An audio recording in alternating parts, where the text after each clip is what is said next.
Lisa. Hi, Alex. Hi, everyone, and welcome to the Be Sober podcast. I don't know what episode it is. I don't know what series it is. I only just know what day it is. I don't even know that. Well, by the time you're listening to it, it will be Saturday. But to me right now, it's Wednesday. And to Alex, it's Wednesday. Well, I don't know. Like I say, I've lost track of everything in life at the moment. Oh, are you dribbling? I literally just missed my mouth. Oh, right. I know that I do this, right? And now I'm really self-conscious of it. And I come on the podcast, and if anybody is watching the video, I look really awkward. And it's because I am. Because I just said to Lisa, what we're going to talk about? Let's talk about the weather. And you know, I always talk about the weather because she always comments that I talk about the weather. But it's really bad here.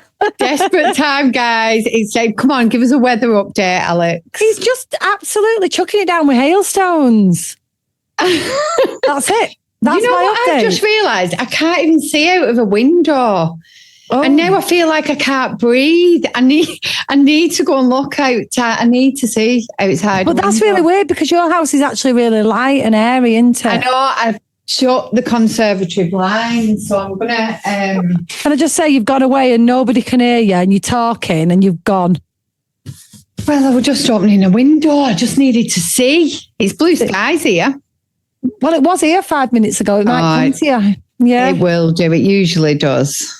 Yeah. So should we talk a little bit about what's going on today, who we've got on? I know that she's been on before, you see, so I quite feel like... Have we really not got anything to speak about? No, I don't think so. Maybe not. I don't know. Oh, let me try and give you an update. I'm learning to play a weird fanfare for Easter on the organ. Oh, yeah. So what's that like? The name of a tune? No, it's not like an instrument.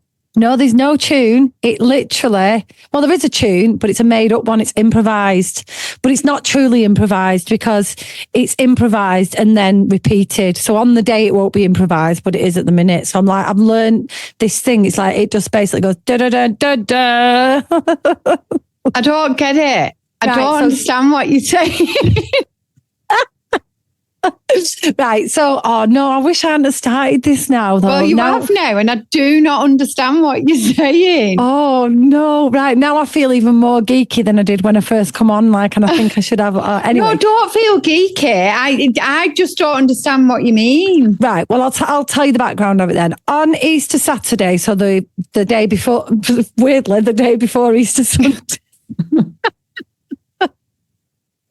So, right, in biblical senses, the day before Jesus rises from the tomb, yeah, there's like a vigil goes on in the church every year. So at 8 p.m, we have this kind of prayer session where they walk around the church. It's quite solemn and serious.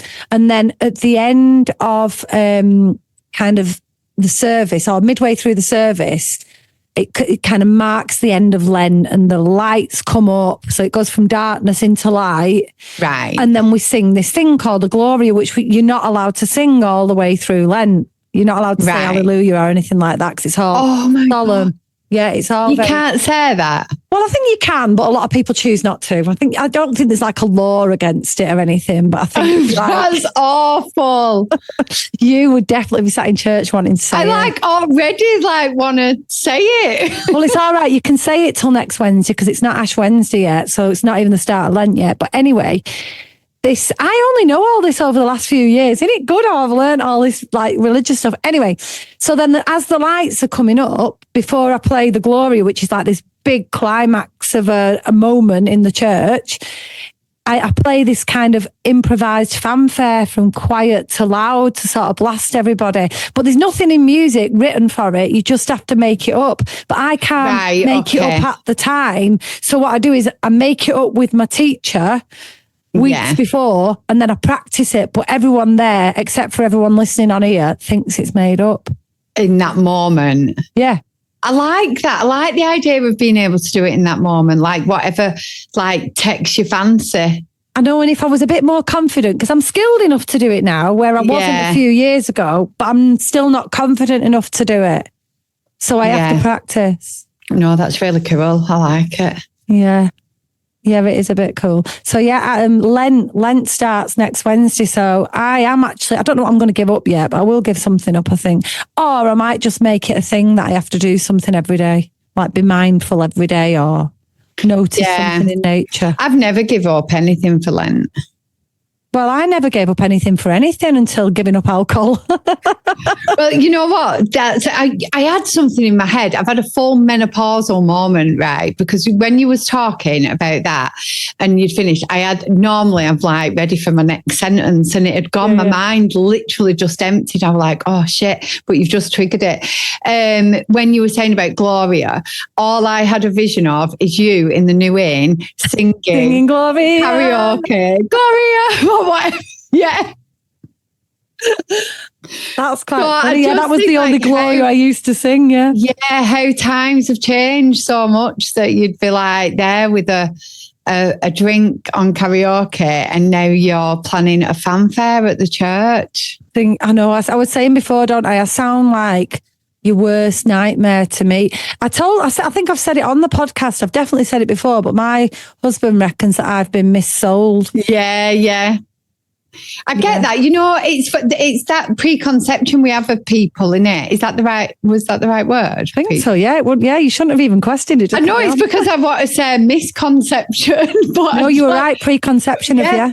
That we have of people. I always remember, and I spoke about this years ago, but when I'd just stopped drinking and I was going to a bottomless brunch. It was at the times when I felt like I had to try and do things that I was invited to. And I'd been invited to a birthday bottomless brunch. And at the time I'd stopped drinking and I was vegan.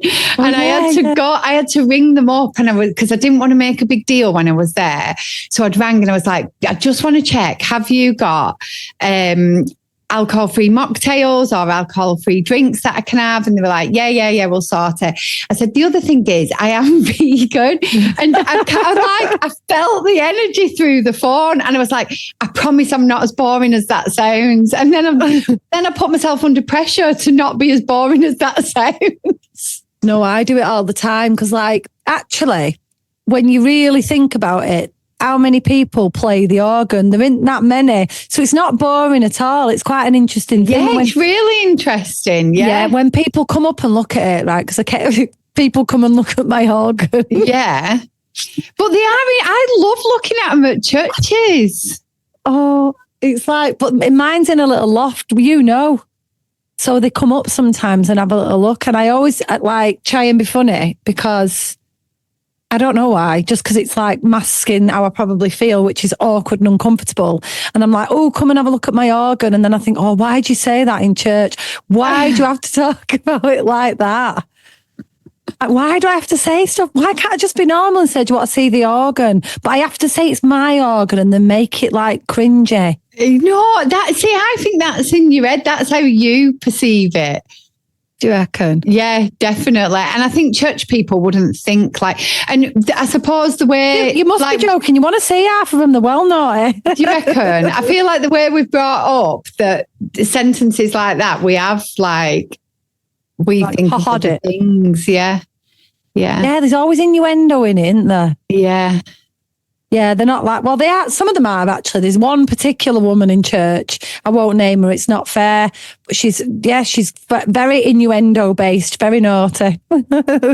It's funny, isn't it, with stuff like that? We're just thinking then, is there anything, even now as a grown up, if I hear the number 69, I always think, oh, I'll tell you something. And I think I'm an adult, why? But if somebody said, even if they go £1.69, it's there in my brain every single time. When Leah was about, let me try and think. So Abel would have been a baby, so maybe 7 years ago. So we're talking, she's nearly 18. So she's about 10 or 11. And we were on holiday and they had a karaoke bingo night going on. Oh, yeah. So we were playing bingo, the four of us. Abel was asleep in this bar. In fact, it's not that long ago because it was my first sober holiday. So what's that? 6 years ago, right? So she was, there you go. She was 11.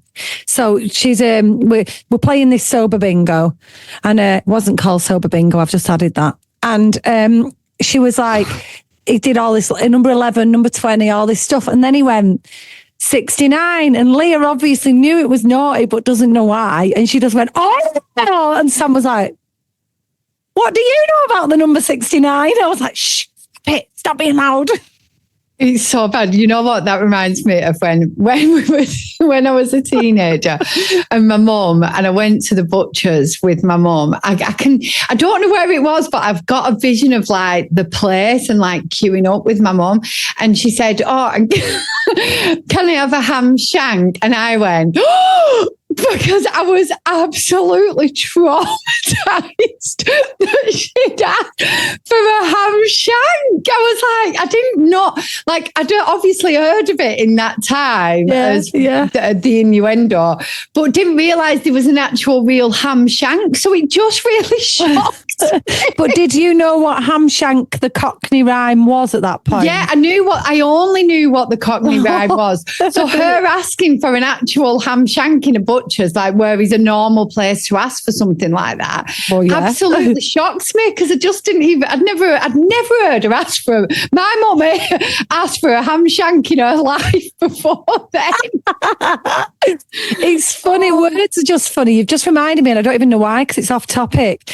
But when, we talk about stuff like this in Be Fit quite a lot, but Abel being in the back of the car, and he's my youngest, for anyone who doesn't know, and he was sort of like at an age where he knew most of his words, he could talk quite fluently, but he probably didn't know words for things he'd never seen before or not used before.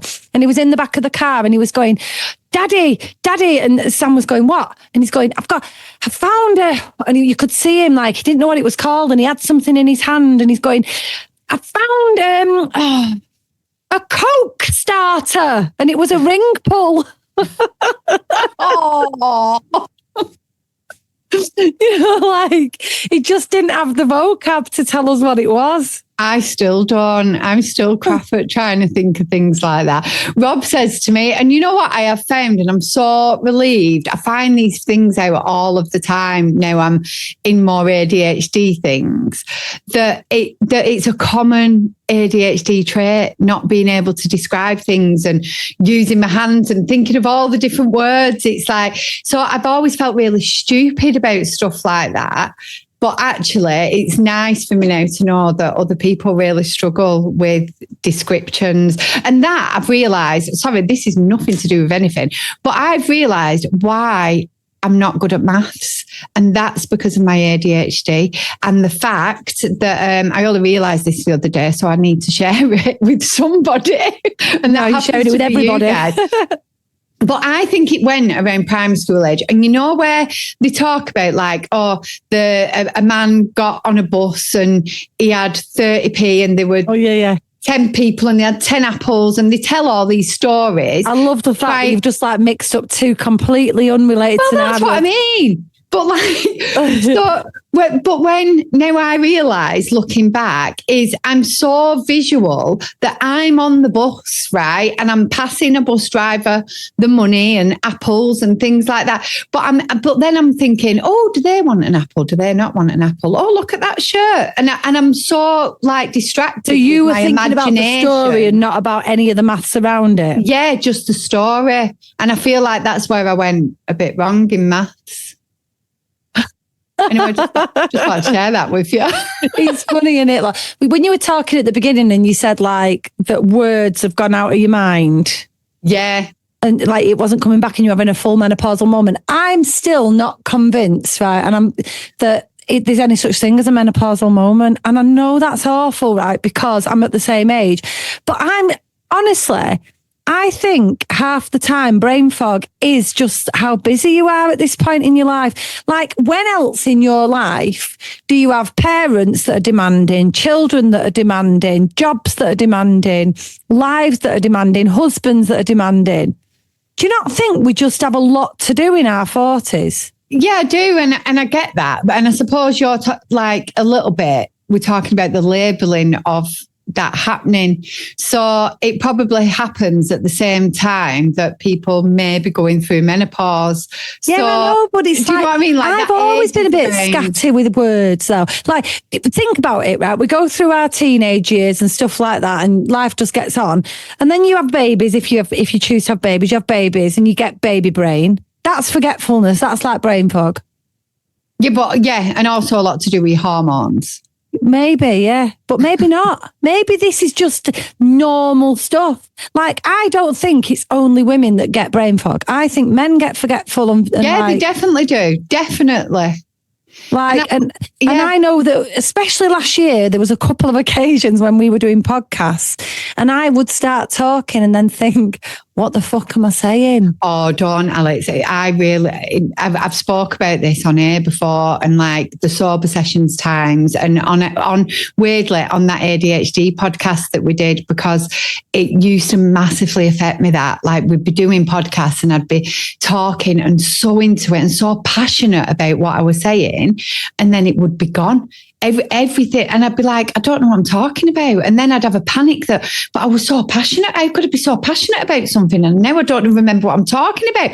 And everyone here will think I'm a fake because I've got no idea what I am even talking about. But then the more you put that pressure on yourself, the worse it gets, doesn't it? It's like, oh shit. Yeah, and then you're trying to remember and rack your brain and it's not coming. It happened. I can't even remember which podcast it was on, but a few times last year when we were doing them, and I would just midway through, I'd have thought of this like what I thought was a good statement to add to what they were saying, and then I'd start saying it and think, oh my God, I literally have I don't even have words. I don't know what I was doing. Like, is that brain fog, do you think, or is it just like forgetfulness? Yeah, I think it's a mixture of all of it, like you say. But I do think there's definitely like more of that. Like, I have always been quite bad at describing things. That's part of, I decided it was part of my personality. And now I'm learning that it actually is. Do you know what I mean? But the blank, the literally your head just completely being empty that's not happened until this last couple of years. Do you know what I mean? Like, yeah, I genuinely think, I've not when I was younger, I wouldn't like walk into a room or be in mid-sentence and just, it's like somebody has chopped my head off, emptied it out, and then I've gone, like, it's gone. There's nothing there. And there's a lot in my head, a lot. I know, it spins a lot, doesn't it? But that's what I mean. There is so much in there. Do you not think sometimes that you just get a bit of a misfire of like, oh, what am I doing? Like, what was I doing a minute ago? What was I saying? Who am I even? Yeah, I know you're trying to be controversial about menopause. I think no, but I feel no, because, but yeah, Well, no, I'm not really trying to be controversial about it, because obviously that with my job at PTing, it's the people I work with. But the more, maybe I've just kind of done that thing that we do around drinking, is when you fit yourself with people who are all the same, you normalise it, don't you? And you don't realise that actually it isn't normal, or it is normal, whichever way around you want to look at it. Do you know what I mean? Yeah. Like, I spend all my days with menopausal women. Yeah. But we're all the same. I mean, it's quite funny sometimes. I'll be having a full-on conversation with somebody and they'll go, how many have I done? And I'm just like, don't know. Didn't even know what you were doing. Just carry on. And we just accept that. That's I think that like, even like my PT does that and she's like 21. Do you know what I mean? Yeah. Yeah, so I agree. It is a thing. But I do think, for me personally, it's definitely happened a lot more in the last few years. And actually, there is a lot going on, but I'm not running it around after young children anymore. And there's a lot of demands around me with job-wise, I suppose, but I'm not as actively trying to do all these things as I was when my 3 children was younger, which is, do you know what I mean? I've got a little bit more headspace. It's funny, I saw something on, because we spend all the time sending each other reels now, don't we? That's on our Instagram. It's literally just memes and reels. There's no words, are there, apart from ha-ha. Occasional ha-ha, or you, me. That's us. That's Sam. That's Rob. That's basically our entire conversation on there. But when we were like, there was a period of time, I don't know, in our like mid-20s where Lisa and I weren't really in contact, and then when we sort of got back together again, it was that funny moment of seeing each other on a video, which was like MSN Messenger at that time, wasn't it? Oh my God, yeah. And when we came on there, I'll be honest about this, we'd have a glass of wine in hand and we'd have kids between us, 6 kids, well, 5 at the time, wasn't it? 5 kids, all like demanding us. And we'd just be sat there going, can you believe, with our wine, can you believe this? Can you believe the noise? Can you believe this? I know. Now it's dogs, isn't it? And that's I'm so sorry. Reels. Alex, I was listening, but I weren't listening right because I've got to share this. But, people will know, but we've just closed the Be Sober app, haven't we? We've gone we've got our WhatsApp community and our Be Sober Facebook group as always, but we've taken down the app because it just weren't working. And we've been emailing people who subscribe to the app to make sure that they've unsubscribed, because they've gone on and have you seen it? No. They've gone on and they've subscribed, and we need them to unsubscribe because we don't want them being charged for anything, right? Anyway, there's a particular person that comes back to us every time and we're trying to get them to unsubscribe. Oh, no, we've not done it again. There's a particular person that comes back and they're going, take me off your mailing list. And we're like, right, we're not trying to like sell you anything or do anything. You're subscribed. And you're on our mailing list. We need you to unsubscribe from it because we're worried that you're going to get charged. Anyway, they're fuming about it. Every time they get an email off us saying you need to go in and unsubscribe, they shout at us. Anyway, we've had to send a final email out today. And as we press send, I said to Alex, I hope that person don't get mad about this if they're on, because we've not really know exactly who it was. Anyway, it's gone out and we've just had an email. Oh. Stop emailing me, please. I've asked to be unsubstantiated a gazillion times. You're driving me to drink.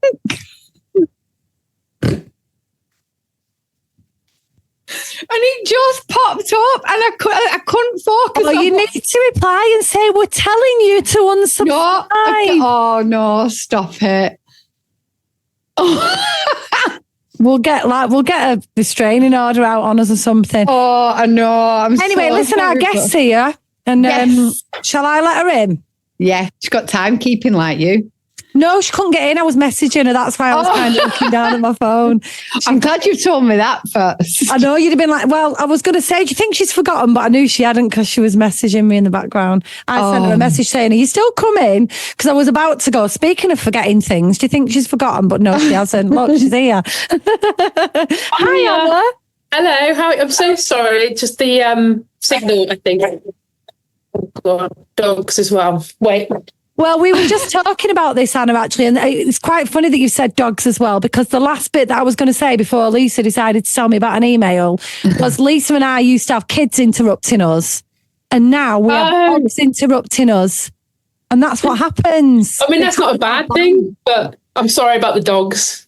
It's all right. I'd rather have dogs than kids interrupting me. That's true. And I actually get a dog sitter on a Wednesday. So, but I do, and I miss him. I'd like him to be here interrupting me. I'm just going to warn you now, Anna, that Lisa's not yet had a delivery she's expecting, and it usually comes during the podcast. So she'll probably get up and walk off midway through. Do you know what it is? It's because I work from home on a Wednesday. Everybody gets things delivered to my house. So the work deliveries come. My son's got a delivery coming. Beth, my daughter, was like, oh, I'm so sorry, Mum, I've got a delivery coming. And I'm like, why on a Wednesday? Why?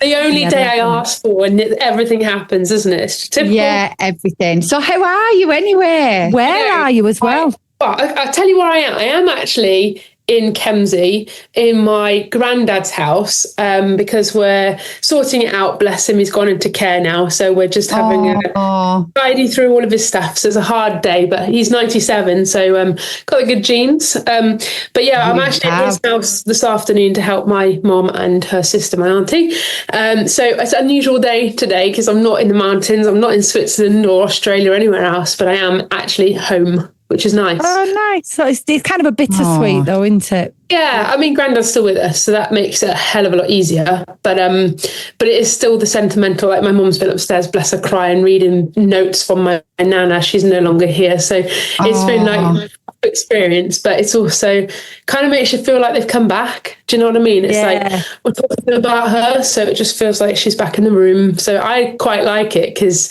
you know, otherwise they're sort of in the back of your mind. But this is really real today, so it's nice. I get that. You know, You said about good genes. I just wanted to pull back on something. You said about good genes because you've actually decided you're going to live for a very long time, haven't you, Anna? Yeah, 102, and it's like 12th of March. It's got a specific date and everything. So I always told my granddad, like my granddad when we were kids, he'd always say, I want to live long enough to see you retire, my youngest grandchild. And I said, that's good going, Granddad. And he said, well, I believe it can happen. Now he's 98 in May. I mean, if I struck it lucky, I could be retiring.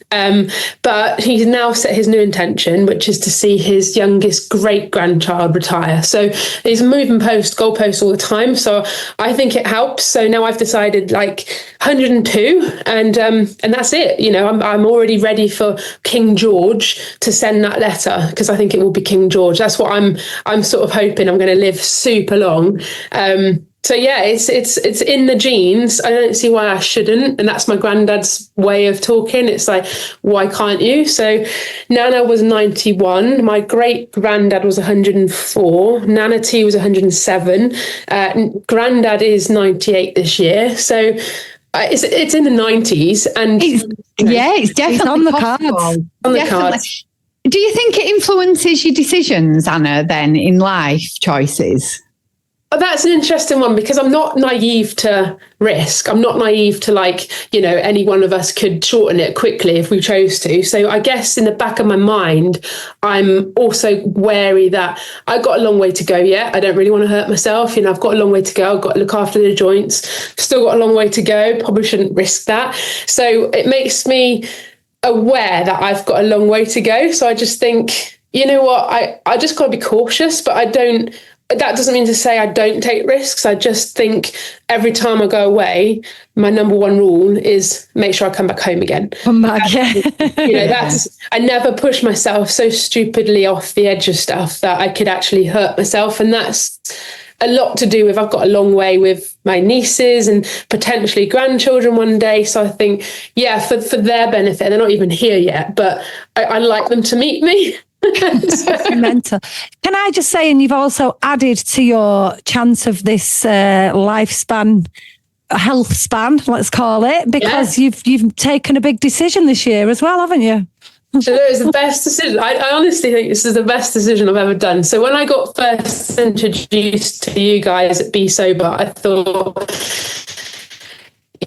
what you're doing is an incredible thing, to help people who are already trying to help themselves. And you're like a living testament to everyone. And I think that's the biggest inspiration, is not just saying it, but living it. And then I started thinking, I can't be partnering with this group, it's an incredible tribe, without living it myself, because there's something bloody good about what everyone's feeling. So when I'm involved in what you guys do, it's not just fun, it's awesome. It's like this tribe of women and men, and I just think, do you know what, guys, like there's something about you that you've touched the edge of something and you've come far from it, and whatever you touched was daunting, and whatever that was, I'm just grateful I never touched it, but I could potentially be on a slippery slope to touch that. So I'm going to learn from all of you and see the benefit of everything that you guys are doing, and learn from those experiences to make sure I'm on the train you're on, because it's a really good one. So I decided, actually, do you know what? I can't remember who this, was it Tom Holland? I want to say it was Tom Holland, Spider-Man guy. Yeah.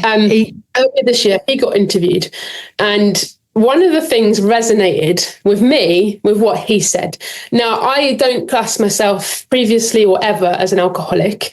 But I do appreciate one thing that he said, and that was, the moment someone told me to stop was the fear that I couldn't do it. And I thought, so am I an alcoholic? No, I'm not an alcoholic. Am I an alcoholic? And I didn't really know what that meant. So I thought, hold on, if I can't let go of something, potentially there's a problem, potentially.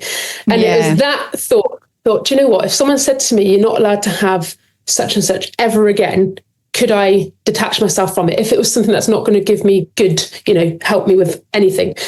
I was like, there's no reason why I need to continue the journey with alcohol. There's no real good I've ever experienced from it. It either makes you feel rubbish, which is number one. It doesn't give you focus, which is a big problem. And it can lead to doing awful things mentally as well as physically. Actually, what is the benefit of having it? Like, really, what is the benefit of having it? Actually, if I really gave this up, am I missing anything? Or am I joining this train ride, which is taking me better places? So I thought, I'm just going to see. So I started doing this end of last year, and I thought, do you know what? I'm just going to see how this goes. And you guys know a good friend of mine, Vicky. She's now sober for, I think it's 8 months. She's been incredible. Amazing. She's had huge changes, and I mean, not just like mental, that's a massive benefit, but the physical as well. It's like she's lost loads of weight, she's looking good, she's bright. I saw that on a TikTok, you know. Did she have some shorts, and she was like super confident. Yeah, and I'm like, but she did it straight after the Be Wild, the first Be Wild that she came to, because she just loved it so much. Yeah. She just went, I'm not doing this anymore. It was amazing. You guys are infectiously positive. So I've joined this bandwagon, and I'm like, oh my God, like I don't miss it. I've gone through this moment of, should I have a little sneaky? No, why? Why do I need to have anything sneaky? Who is actually being ruined in that moment of sneakiness? It's only me. And why should I try to think that it's a good thing that I'm doing that to myself? So I was like, no, I can do this. And then, I'm a 1.5 stone lighter since January. So when you see me next, hopefully you'll see the benefit of that. So physically, I feel way better than I've ever felt, because I know there's no toxins in me. You know, I feel like I'm trimmer, I'm slimmer, I've got a bit more energy about me. I feel like, I don't want to say this in a harsh way, I don't think I was looking haggard, but I feel less haggard in my eyes. Like I don't feel as kind of like wiped and worn out with my eyes. The crow's feet are not as bad. I feel like I'm smiling naturally. I think that's a big one. I'm not smiling for the sake of smiling because there's something in me. It's not just I'm having a laugh over something that if I was sober probably wouldn't laugh about. So that's made me through. And now I just feel like the rawest version of myself. So, and I think the term raw is what I like about it, because you are completely clear of anything that's taken over your body. And so here we are, like months later, and I'm 1.5 stone lighter. I'm feeling better. I'm more energetic. I don't miss it, which is amazing, which puts me in this self-control experience. And I only, was only a small little bit into this sort of alcohol journey. So the experience that somebody must have to have gone from like a deeper depth of alcohol to come out of that, I've just got this huge amount of respect for someone, because they were probably like, if we create an analogy of like the ocean, and the alcohol's the ocean, and everyone's bobbing in it, and some people are drinking it, some people are drinking it more, and they're sinking and sinking. There's some people on bedrock, that are at the bottom part of the ocean. I would put myself bobbing at the top, just in and out of it.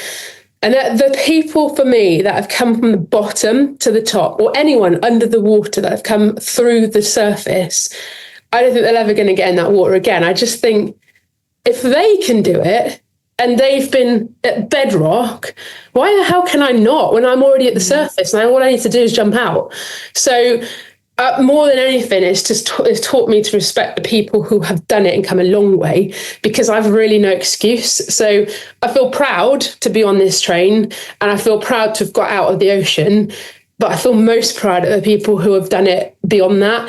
And I can stand next to them and just be like, I'm with you, I get you, but geez, you've come from a long way down, like respect. So that's got me just going. So whenever people say to me, and I took this from your Be Sober events when we've done events with you, one lady specifically came to mind, and it was the sort of effect of friendship that you see change.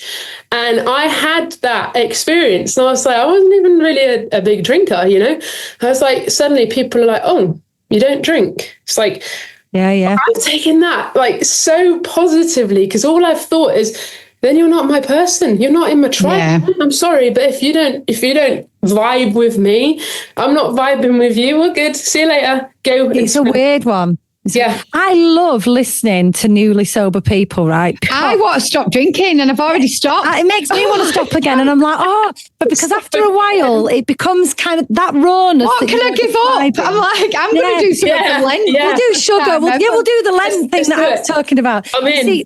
You see, the thing is that the rawness that you describe becomes it's not boring at all. Don't get me wrong. It's still amazing, but it becomes your normality. Yeah. And when you hear somebody re-talk about that, you go, I'm never going back to that. It makes me realize that I'm so grateful to not do it anymore. Good. They say it takes 21 days to form a new habit. That's all it is. So just like if anyone who thinks they can't do it, I think they just got to realize 21 days are all you need to commit to. The rest will sort itself out. You can start to just get into a new habit. This is who you are. Like set yourself the intention now and just call yourself a non-drinker. Just say, I'm teetotal. This is who I am.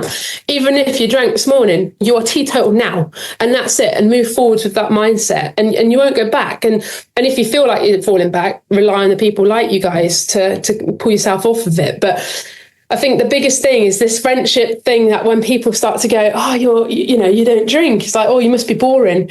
I can't tell you how less boring it is to not drink. It's like, it's better because I've got my wits about me. I'm trustworthy. I'm honest. You see what you see. This is what you get. But when you drink, you change. I don't know who you are, or, you become aggressive, or you're not a nice person. And then you think, oh my God, was I all of that? Like, this is just me now. There's no fear that I'm going to go into a bar. If I have a 0 gin and tonics, that's another thing. There's no excuse for people nowadays.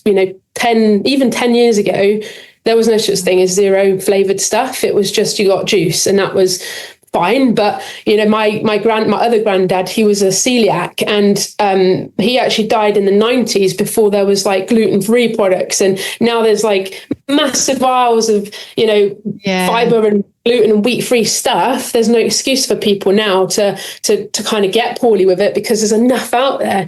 But I feel like it's the same with alcohol. Like, why are we still trying to intoxicate ourselves with nasty stuff when there's good stuff on the shelf? Like, and really good stuff as well. Really Even good. Some of it is nice. Yeah, I just like other drinks. I think now I realise with drinks that I didn't like the alcohol in it. So one of the things that I used to think I liked was like a rhubarb gin and tonic. And actually, they do a rhubarb tonic and it is so nice. And you don't get the... Nice. You know what I mean? It's really nice. Mocktails as well. Mocktails are the best. Oh, the mojitos. We love her. Yeah. We love her. I can tell Lisa's she's going distracted now. She's trying to keep a question in her head. Go on, Lisa. And I wanted to talk about the friendships and because it is such a big thing and it's a thing that stops people from stopping drinking. So I do really want to talk about that because I was very similar to you, Anna. One of the things really early on that became apparent is everybody I knew drank. So everything I did socially was going to a bar or a pub or food or anything to do with alcohol. And when that stopped, one of the reasons is I didn't know who I was anymore, but I knew that I weren't really enjoying my time out, or I weren't finding things amusing that other people did, and I wanted to know who I was without alcohol. And something that I took on was what you said is if people didn't really like me sober, or didn't want to go out. And at first I did take it a bit personally. I remember I was leaving a job and there was like, oh, you know what? Tell us when you're drinking again and we'll have a leaving party then. Wow. And I remember sitting there and I didn't know anybody that didn't drink and sitting there thinking, oh my God, will I never have any friends again? Because nobody seems to like this version of Lisa that isn't out, but that version isn't me. And I found it really hard and quite lonely in the beginning. What was it that someone said to you, Lisa? And you was like, well, am I not enough? You literally were like, well, am I not enough without, am I not, what was it? Can you remember? It was just that general thing. I didn't like, I wouldn't say that to them, but that was my internal thoughts to myself. Like, without the alcohol in you. Yeah. Do I need that? But then also I had that fight in me that, like, hang on a minute. If you only like me with drink, you're not worth my time and energy, because this is who I am. This 100%. Is the raw, true, real version. And I think if you can tap into that and embrace it and own it, rather than sitting there being a bit like, woe is me. Absolutely. I think that it's confidence, isn't it? And some people are insecure in themselves and feel like they need others to pick them up, and they're responsible from other people's to make them happy and stuff. But I think if you can get your brain into the idea, actually, you are responsible for your entire happiness, like everything. You can't blame your spouse, your partner, your friend, your kid, that they are making you unhappy. It's totally and utterly your reaction to a situation. And if someone's made you feel crap because they're like, well, you're not fun to be around if you don't have alcohol. Oh, well, you're not fun to be around telling me that. Bye-bye. So, and then finding new friends, you've got the confidence of saying, the bestest people are the ones that are lifting you, well, no matter what, like they are lifting you up. So my bestest friends, when I said I'm not drinking alcohol, they didn't go, oh, well, you should be, because we do. Like, I respect they want to. I've never, ever tried to push anyone. It's like your religion. You don't push that religion onto someone else. If you've got it in you, you believe it full, like heart, everything. They didn't. They said this. They just went, good for you. Brilliant. So now if I go over there, they've bought Heineken Zero in case I fancy the taste of something like a beer, but it's not a beer, which is really sweet, but I tend to just have like squash. But it's just really nice that they're kind of endorsing it. My sisters, they're like, good for you. You don't really need it anyway. They talk you into this new frame of mind anyway. So they're kind of encouraging you. And I think it's like with anything, when you've been on a health journey and you've lost weight and you realize some people in your life may have influenced you putting weight on or got bad habits, you start to pull back from that type of person because you think they've been a bad influence, so maybe they're not good for me. Maybe these people over here are the ones I need to hang around with. And slowly your friendship might look completely different, but it's better for you. And ultimately, coming back to that, you're responsible for that. What do you want to look like in 12 months, 2 months, 12 years, whatever? Like, have you got an image in your mind? You know what you want to look like, but then work on it. Don't give in, because the only person losing is you. Yeah. I want a clip of you saying something like this, because I find it really hard to talk to people in the early days when they are so worried about the social life. And because for me, it's been and gone for us, hasn't it? It's like so many years now. What I want to say is you won't know any of them. You probably won't be with your husband or your wife or do you know what I mean? Your life will be so different, but you will love it, and you will and it's really hard, because obviously it's a really scary place for them. And like you say, we often rely on other people for our happiness, and it's learning to own that. But the amount of people that rely on alcohol for confidence and for happiness and for going out and having a laugh, and actually it slowly takes all that away. It takes away your confidence. And people have it because they feel anxious, but it actually makes you more anxious it's that cycle, isn't it? There's a quote. It's just made me think of this quote, because I love quotes. And one of the things that I do every day is I read a daily quote. And this was years ago, but it's coming back to what you've literally just said, that confidence and wanting to do the best for yourself. And I think there's a lot of people who are scared of the unknown, and it's that, not just feel the fear and do it anyway, that's cliche, but it's the fear of like, if not now, when? That's that's a really big one. So if you're not going to start now, when are you thinking this is going to happen? That's a really big one. But I think when they're scared of doing something, feel that scared of the unknown. And it's like, do you know what? This is the quote. I already know what it feels like to fail. Let's see what happens when I don't. And I love that. It's like, look, you've already been here. You've been here for 5 years in this sad pit. You've been here for 10 years in this sad pit. You already know what the outcome's going to be if you drink that bottle of vodka tonight. You already know what's going to happen if you drink that glass of wine every single evening. You know that failure, because you've done it for so long. let's see what happens to you when you don't do it. Let's just see what happens. Just try it, 21 days. And then get to that and say, do you know what? I'm in a better place. Do you know what? This is scary. Get it. But everything we do that gives us some sort of gratitude is quite scary. But I believe that unless we change, things stay the same. So which one do you want? Like, which one do you really, really want? If you're already on the edge, you know already which one you want. So leap, let's go. Let's do it.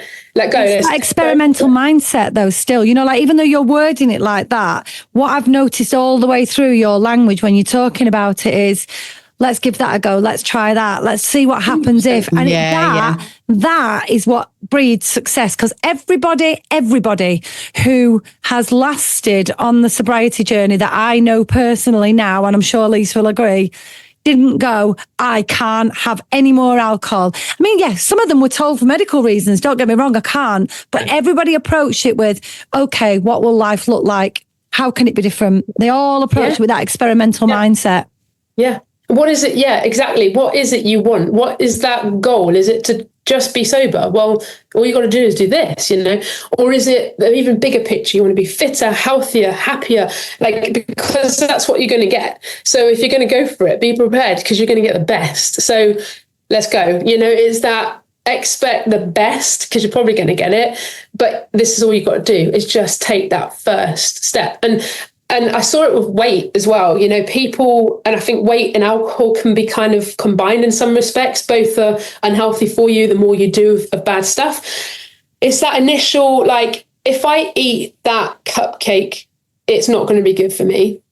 But hey, I'm just going to eat it because I fancy it. Great, I've got a sugar rush, feel guilty. Later, someone offers you a cupcake. Oh, do you know what? I felt guilty. Do you know, I'm just going to eat it because I really fancy it.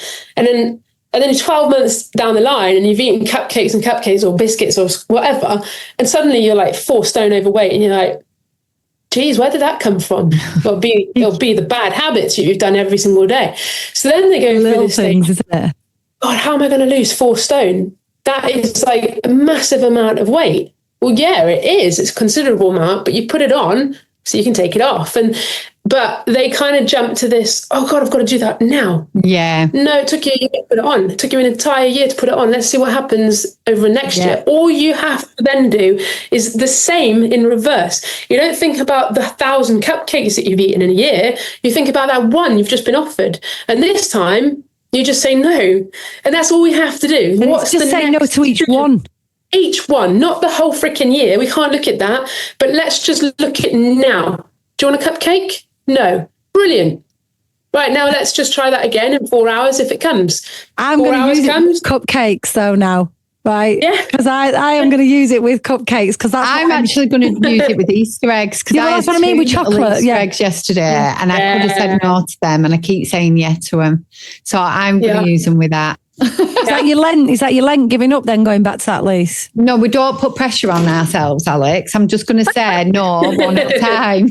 Just one at a time. That's it. Just one at a time. One Easter egg by one Easter egg.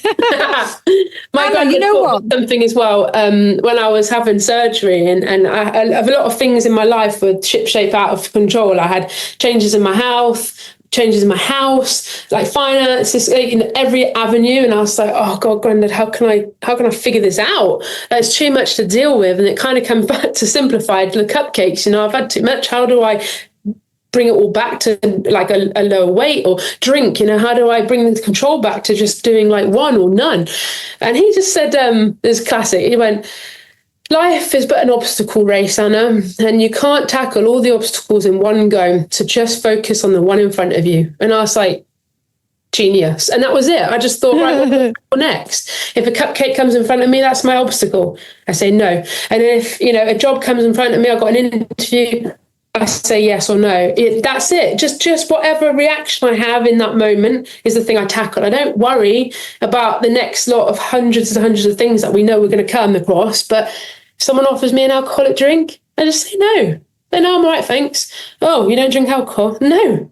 Proud of it. Really proud of it. And then they go, oh yeah, good for you. Or you find that tribe and they go, oh, well, don't you have fun? I have brilliant fun, thanks. How do you sleep at night? Peacefully. Better than I did when I had alcohol in me. oh, right. And then you can try to like encourage people to join on, and you go, yeah, do you know, it's actually really good for you. Oh, I should try that. Yeah, Guinness Zero tastes the same as Guinness. No alcohol. And then you can wean others off, and then you feel like you're doing good. So yeah, one thing at a time. Just that's what I would do. Break it down. I love it. You know what else I love? I feel like you are surrounded by quite inspirational people, Anna, as well. Positive people, isn't it? It's like... Yeah. 100%. Yeah, I'm attracted to you guys. I'm attracted to... I didn't mean us guys. I meant but like... you are also mega inspirational. Go on. Go on. Go on, lap it up, Liz. Go on. You guys are amazing. Do you know what it is? Is that I resonate on a frequency of... helping others is a big one. I love helping people, because ultimately there's self-medication in that. You know, you're fixing things that you've had problems with yourself, and you're seeing the benefit to put that on others, to say, hey, look, this has been brilliant for me. I want to share that with you. And it's the people that help themselves that I get addicted to, because I think, holy cow, you've got such grit and determination, and this like this power within that I get addicted to, of being able to achieve. Like, again, I use my granddad a lot in every single day, but one of the things he always said to me when he was getting older and my nana, bless her, passed on, I said, Granddad, well, how do you have a motivation to keep going? You know, that's quite a big question, very deep question, because he's like in his 90s, he's living by himself, you know, and all that kind of worry for him to have to just wake up and just be here. And he said he just gives himself a purpose. That was it. Just give yourself a purpose every day, whether it's just emptying the bins and that's your purpose, whether that's collecting your pension, but make your purpose strong. And for me, my purpose has always been to help others and to live a life that feels like I've made a positive impact. And it doesn't need to be 1 million people.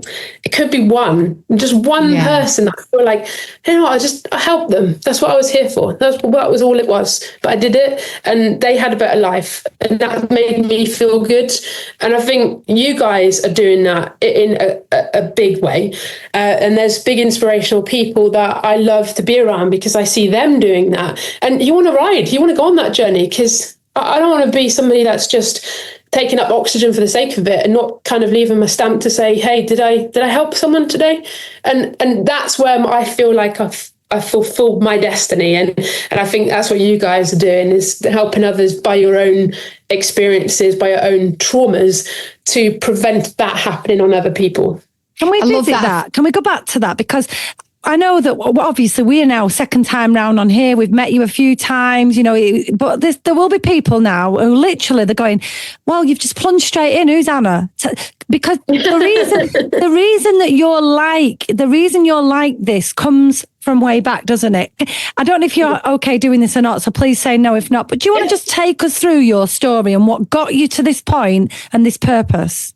Yeah, I mean, my story's years old, but it comes with me. It's a little bag that I'm proud to carry. But so as a kid, you know, I was bullied. I've got a twin sister. We were both bullied for having, you know, looking like a boy and being into boys stuff and kind of having this idea that whatever it was we were enjoying wasn't meant for us. Like, we were not allowed to do that. And I hated it. It was years of rejection, years of feeling undervalued, unappreciated, I wouldn't say completely unloved, not in the family. I was mega loved in my family, but outside of the four walls of our home, it was that feeling of not being loved, not being accepted. And that kind of pulled in this negative feeling that I was like broken. Like, who am I then if I'm not like everyone else? Like, what am I doing? Why have I got it wrong? And so you feel like you kind of blame yourself. And through those years of school, and I hated high school for the reason that I had my twin got bullied terribly, but I was at the backlash of that as well. And when you look at the people that actually, they bullied you, when you get a bit older, and it is a really scary tipping point, because you can understand mental health in young people, especially nowadays with social media, because they can believe everything. I had the luck that I didn't have technology behind me to look to. Yeah. So the only people I looked to were my family, and they used to give me a lot of confidence that, you know, ignore them, you know, be this, be that. Granddad, you know, used to say, you know, don't listen to those bullies, that they're just jealous.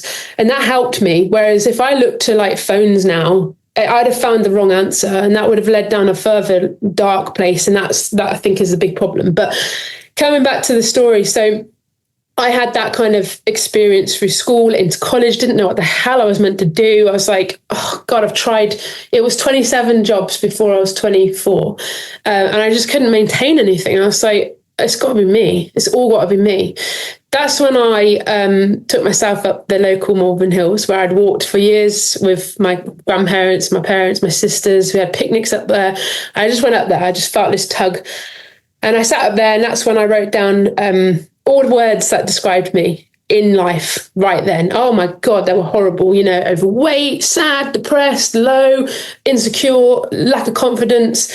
And then I wrote down all the words that I wanted to be. Like, and more so who I was, like, as a kid. Why did I not feel the stress of the power of like society on me when I was like 5? I didn't care. I was just doing me. So I went for that experiment of, hold on, who's Anna? Like, what was I? Why was I so fun then, so happy and vibrant, and my eyes looked alive, and everyone loved me for who I was then? Why have I gone through this journey of feeling like I don't have that acceptance now? So I wrote down all these words, and it was like adventurous and loving, family, you know, positive, high energy, and all this. And I just wrote down these words, and I started to circle the ones that I really resonated, like super strong resonated with. And I listed 10. And then that 10 became 5, and then that 5 became 3. And those 3 are the ones that are on my tattoo on my wrist in initials, and they just so happen to be my initials of my name, Anna Louise Humphries, ALH, which was adventure, love, and happiness. And that gave me guidance. That was like my Bible. That was, you know, this that's always there, so I can see it. And then from that point, after tears and recognizing that, I've only done all this destroying because I've decided to. It was completely my decision, coming back to that responsibility of it's my life, it's my choice, it's my happiness. As equally as it's my sadness, it's my depression, it's my choice if I want to go low. And I was like, I don't want to go low, I don't want to go down. You know, I got to do me. What is it I want? So that's when I changed completely. And it wasn't like a full overnight thing. That moment was quite a switch. And then progressively over the years to come, I started to choose things based on my values. I started to look for things that were aligned with what I enjoy. And I started to ignore the people that weren't nice to me. And I just grew inside this confidence as, you know, okay, well, you do you, I'll do me. And I'm just doing me now. And you've probably heard of the, I can't remember her name, Robbins, but the let them Robbins, theory, let them. Yeah, I was just going to say, it's very much like the let them theory, isn't it? Powerful. It is powerful. And she was an inspiration to me back then as well. And, you know, just let them. If they want to do that, let them. You know, if they want to be nasty, let them. But don't let them get to you. That was the big change for me. Just don't let them in. Okay, let them do it, but don't let them in. And slowly over the years, you know, not finding a job and who I was meant to be, I just started to research what I liked, you know, literally. And Instagram helped. I started to just hashtag adventure, hashtag hiking, and started to look at inspirational posts and people and thinking, they look like they're having fun, I want to do that.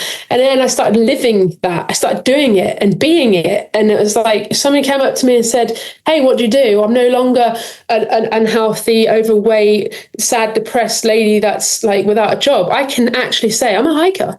You know, I'm a wild camper. I'm a trail runner. Like this. Oh my God, I am actually, because I'm doing it. I'm not lying. This is actually really me. And then so comes the confidence, and so comes the fitness, and so comes the happiness. And then, hey, if someone comes into my life and goes, oh, so that's a bit like, you know, for men, surely? No? Why is it for men? Like, tell me, like, challenge it, go challenge them every time. And sometimes it's just educating. Some people are naive to it, but hey, let them, like, track on. If you think that, but I'm doing it anyway, because this is me. So I've narrowed that thinking of just do me, let them, and move forward that way. And I think that massively helps. So then I, you know, came up with a job, which was my company, to design my own brand, because there was nothing. And that's how the Mountain Girl was born. And I literally chose the Mountain Girl because I thought that's me. That's everything that I resonate with. I chose colours because life had come back colourful for me. When I look back, I found a photograph. I'll send it you guys, but it's a photo of me. And I was my mom thinks I was 3 or 4. And I'm wearing all of my Mountain Girl colours in one picture. I was like, oh, I love what that. it is. You need to bring that to Be Wild and get that on the presentation. Yes. Yes. That's giving me goose pimples. I love that. It's always meant to be. Life is mapped, and sometimes we might take a wrong turn, but we're ending up the right way. We just got to try and look for the trails, and that was like, I knew it. I was always going to be the mountain girl. I was always going to use those colours because that's part of me, and I think that's a massive deal for everyone, is dig into the inner child of you, like dig into that inner you, find out exactly what you are, what you're meant to be here for, and sometimes it's the experiment of just figuring it out, sitting on top of a hill and writing down your words and feeling what you resonate with, and so this is it. That's 2012, so 13 years this year in November, and Mountain Girl's booming, and I'm getting busier. But it's not, for me, it's not about the focus on, money and business. I'm not very good at that.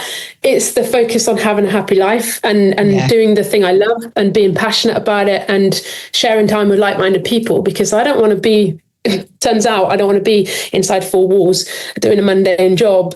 It's doing just not girl stuff. Yeah, exactly. I just do me stuff, and people can choose what that looks like, but for me it's pure happiness. It's so funny, it makes me smile, and every time you've said it, when you talk about the perception, because I've never really thought about the outdoors being a boy thing. But I guess, but I've not been living it like you live it either. There must be quite a big popular perception of what outdoors looks like for everybody to believe it's a boy thing. There was, I think, and I'm kind of confidently saying that now as a past participant, because more and more women are getting into the outdoors, because more and more women are getting into the outdoors. And I think there was just a time where it just wasn't for women, and that's fine. Like, if they weren't doing it, that's fine. The difference is the accepting that they're allowed to. That's all it is for me. It's just, it is for everyone. It's always been for everyone. It may have been heavily dominated by males before, because that's what it was, fine. But let's not close it to just the males. Like, and the more times you see women outdoors, then girls are seeing people going out, women outdoors. They think, they can do that. And I love going into schools and seeing like these little girls, and they're like, I'd love to be a mountaineer. And it's like, you can. And all it takes is for someone who's older than you to look up to say, oh yeah, I can, because they can, and for me, it's just having another print out there, saying, hey, look, you can, because we do it. It's open for you too. You're probably in that bubble as well, because we were talking about this, like when we first went to an event where we'd been, and it wasn't a Be Sober event, we just was astounded that people still had drank alcohol.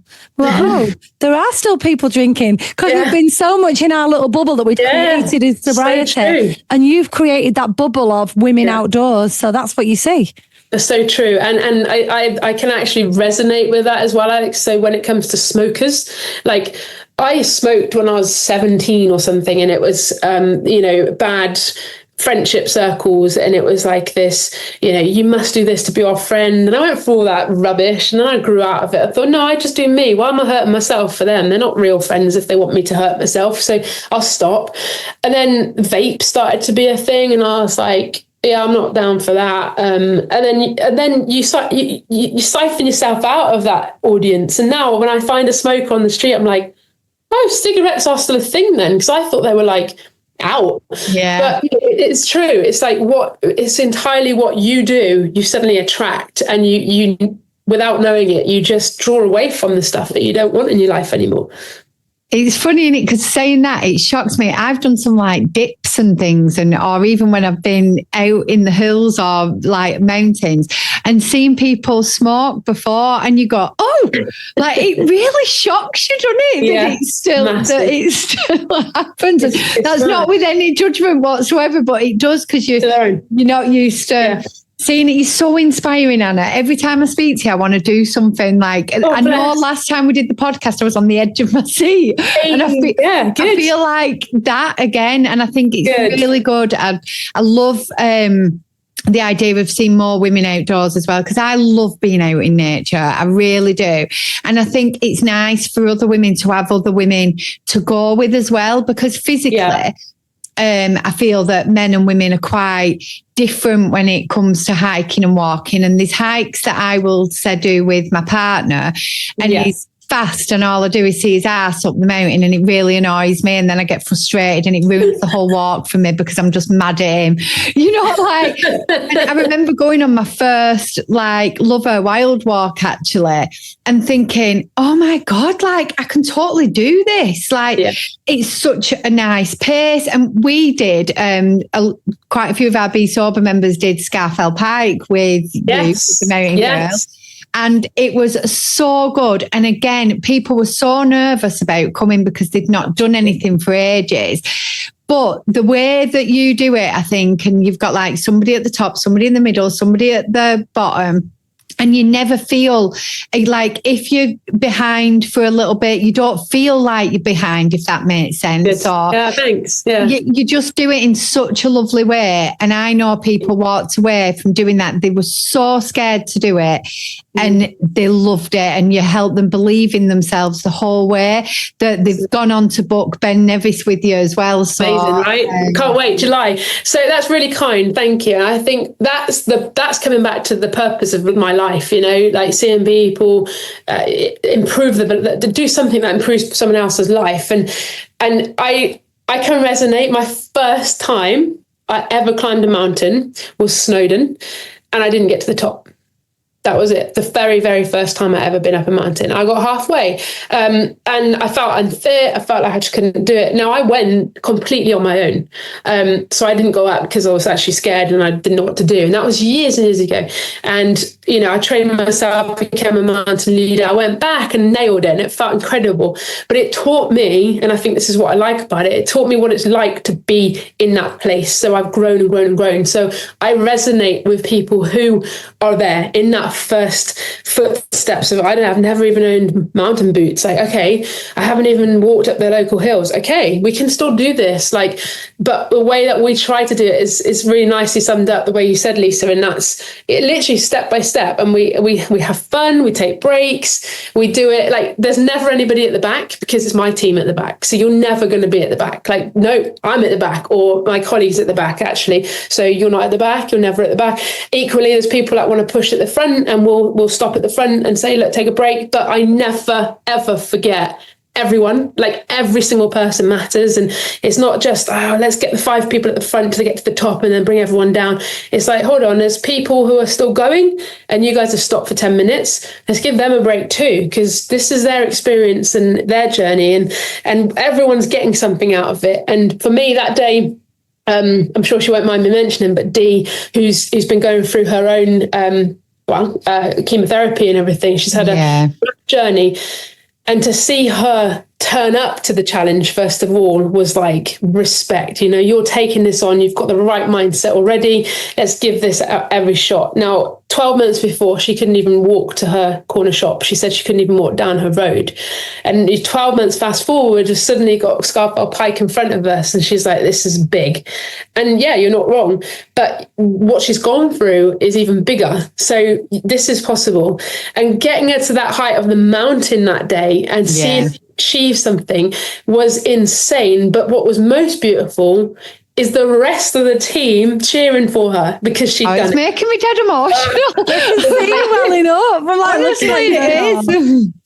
And that is more about the journey for me. You know, the summit's there, the summit's beautiful. And if we get there, fantastic, it's a bonus. But the journey, the friendships and the fun that is on those trips for me is the best. I can go up those mountains anytime I want. But I choose never to. I only go when I'm with you lot because it's so much more fun and it's so much more rewarding.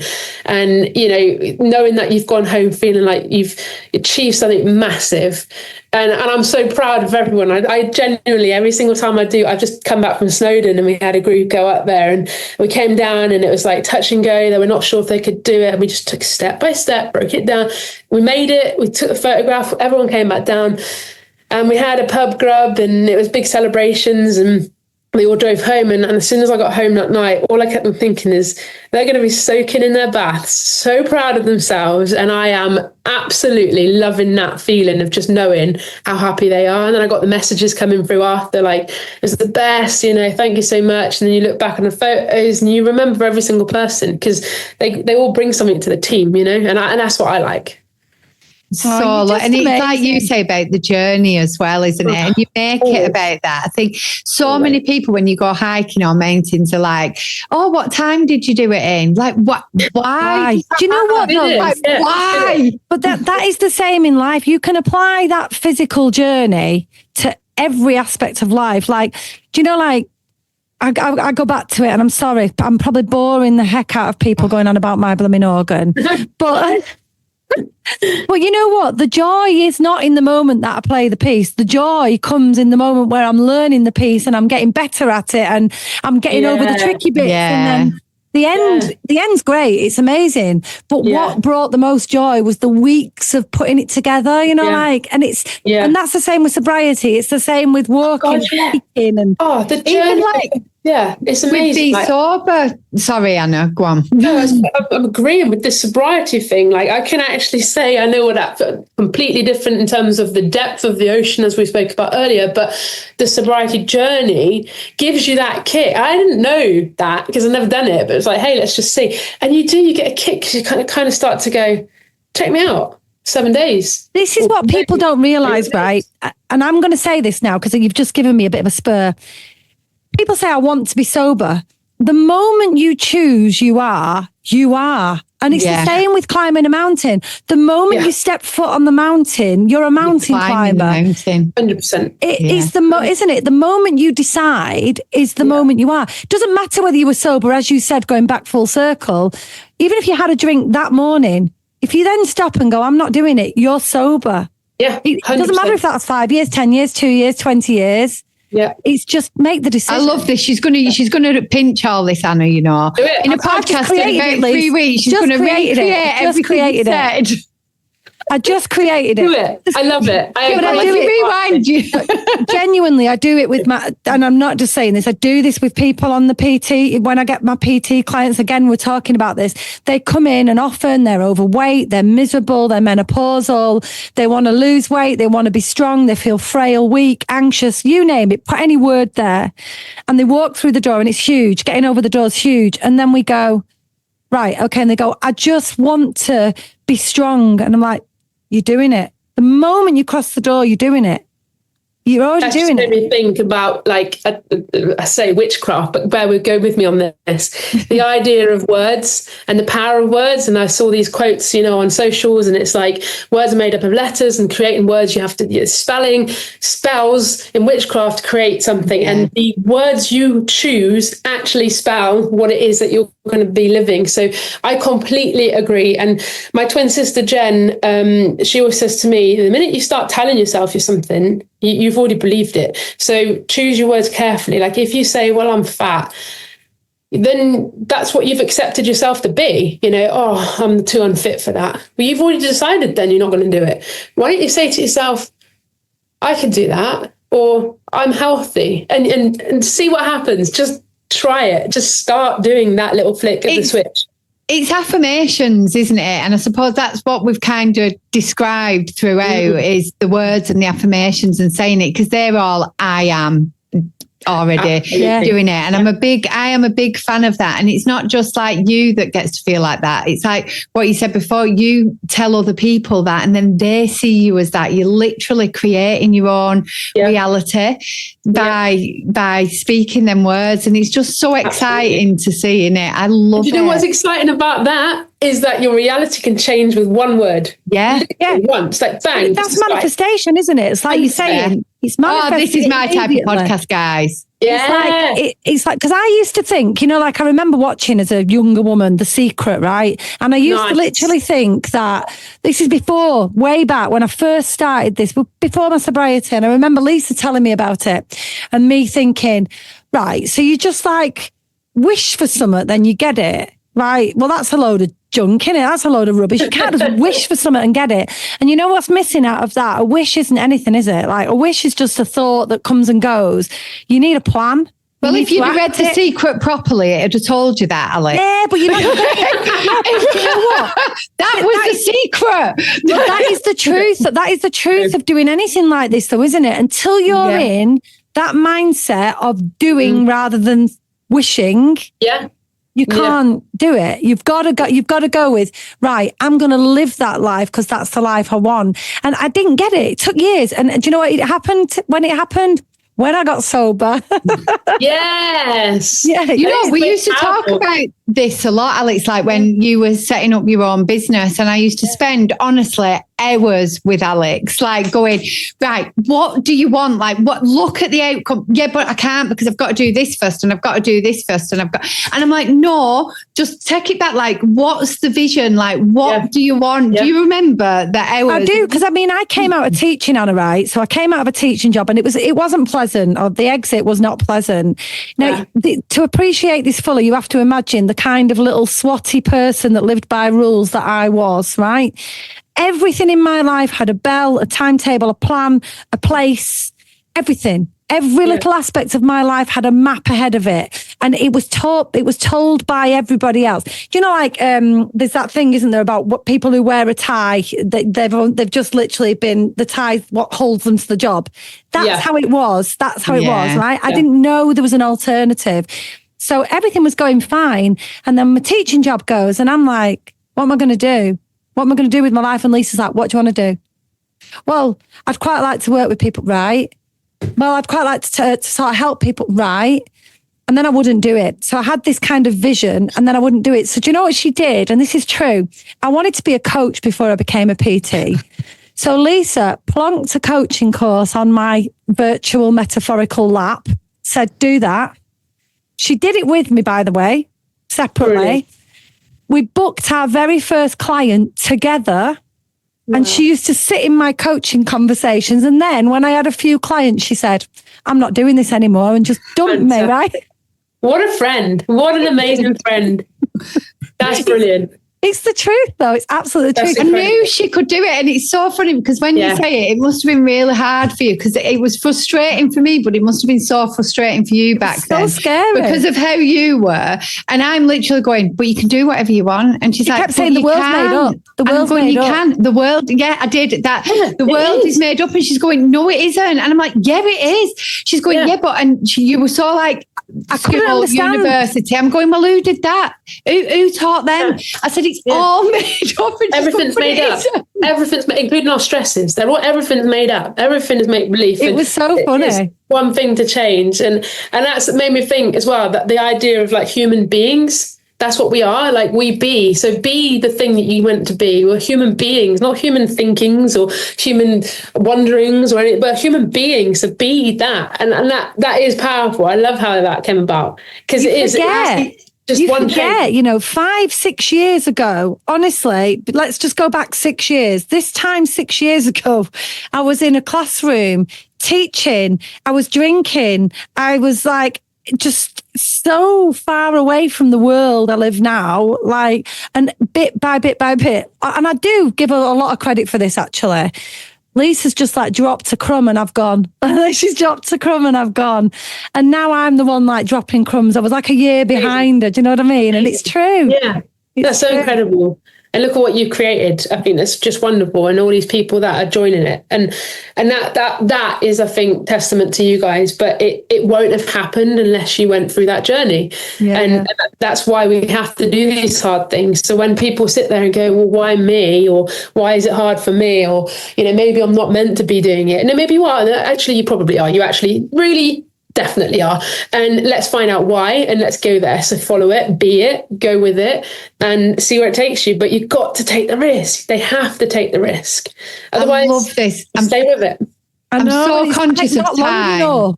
You are. And again, it's not long enough. I know. We're going to have to get you back, Anna, because I think we could just do loads of like. Before Anna does go, though, can we just say you are doing Be Wild with us again this year in June, aren't you? Which we're really excited about. And watch this space. There might be something else coming up soon. Will you hold on, Anna? Will you stay on so we can talk about the something else? Yes. And I've also got to say before we go back, I love that we kind of came to an end where you were saying about human beings and just be it. I really wanted to just end there and be like, that. Be sober, you be a human being. Go and be whatever it is. You are be sober, be a human being. Yeah, love it. I love it. Thank you so much, Anna, for coming on. And thank you, everybody, for listening. Go do something. Go be something. Go be something. Yeah, just do it. Do it. Thanks, Anna. Bye, everyone. Thank you. Thank you for tuning into our podcast. We really do appreciate your support. So to stay updated with our latest episodes, be sure to follow or subscribe to our channel. And don't forget to share the Be Sober love with your friends, helping us reach even more people. If you're interested in learning more about the impactful work we do, or you want to become part of our incredible Be Sober community, visit our website at besoberofficial.com. There you'll find all the information you need and discover how you can get involved. We look forward to welcoming you into our community of change makers. Until next time, be brave, be kind, and be sober!